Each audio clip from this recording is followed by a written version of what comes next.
Hey gang, Uncle Todd here, and I'm at the theater to see Furiosa, a Mad Max tale. And looking forward to it. Mostly, I'm kind of curious to see Chris Hemsworth play a villain in his own voice. He's Australian, so that'll be interesting. Uh, I had some friends who didn't want to see it because, well, Charlize Theron isn't playing, Max isn't in it.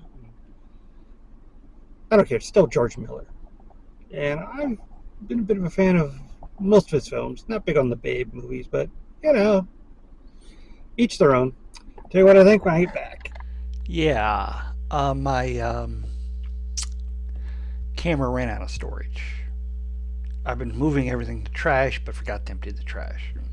Anyway, uh, wow, quite a film. It's a little long, and it's a little slow in parts. We start out, in a quick review, like in the beginning of Road Warrior, uh, with how the apocalypse came about and why everybody's out in the desert. Then we see Furiosa as a young girl, and she's in the land of plenty, or abundance. I'm sorry, the land of abundance, and she is grabbed by some marauders who have discovered it, and her mother chases after them because they don't want it known where this place is, because then it will be destroyed. Which, sadly, if you've seen Fury Road, then you know what happened to it. Anyway, uh, it's a chase. Ultimately ends badly. Uh, Furiosa is taken in by uh, Dementis, who is leader of a marauder band, and he wants to find this place of abundance for purely peaceful, share alike reasons. But she is not talkative, and he's taking her around as they try to find it, and they come upon one of the war boys that are loyal to Immortus Joe, who you remember ran the Citadel in Fury Road.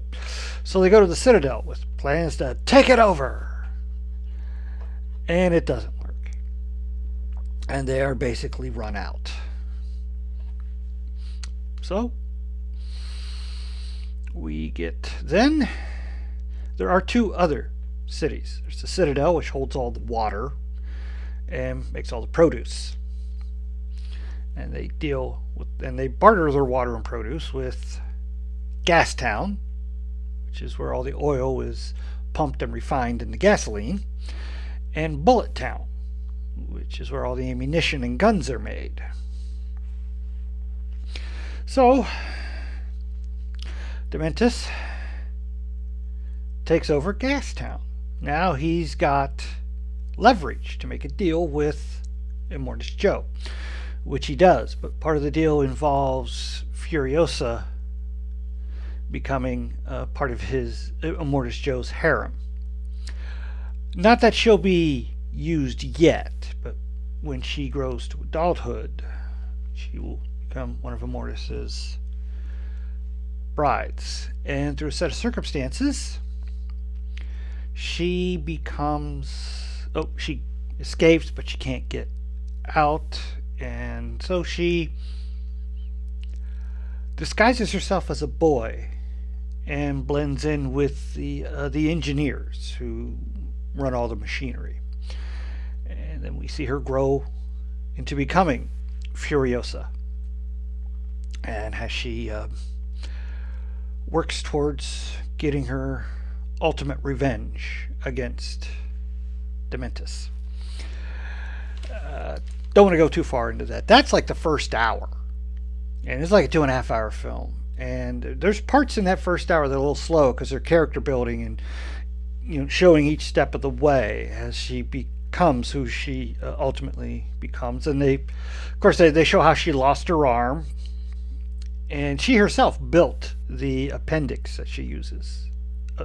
The appendage that she uses, because she's an engineer. She's learned all this stuff.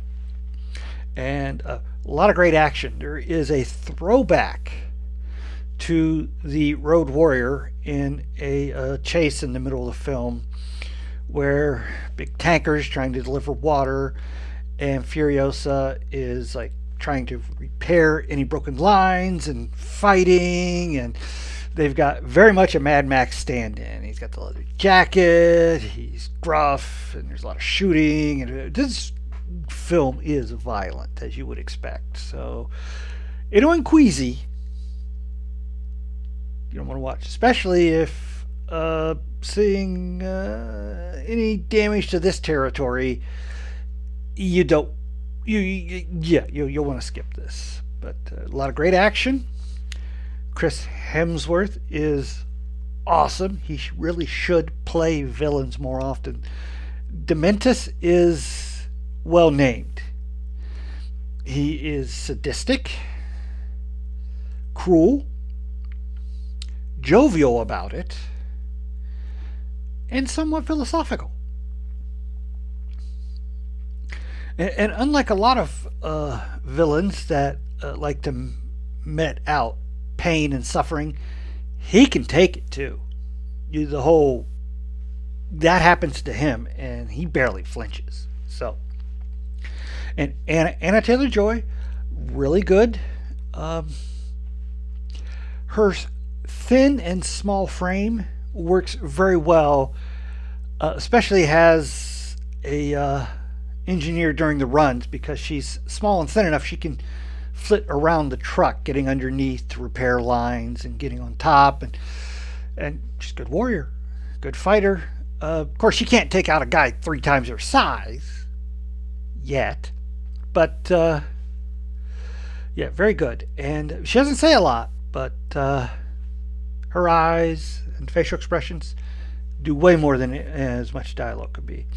There's even a bit of a romance in the film, and we even get an explanation of, even after she could leave to go back to the land of abundance, why she stays with Immortal Joe. And it ties in with Fury Road, of course.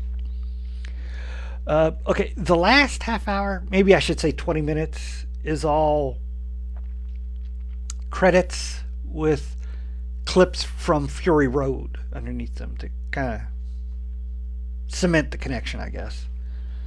And the Mad Max stand-in, it does help explain why she is a little more open to accepting Max in the previous film. Highly, highly recommended.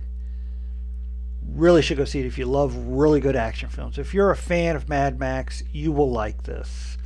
Even though it's not Max and it's Furiosa and all that, don't worry about it. It's got enough violence and intrigue and scene stealing from Hemsworth that I think you'd love it anyways. Please hit like, share, and subscribe, and I'll see you next time.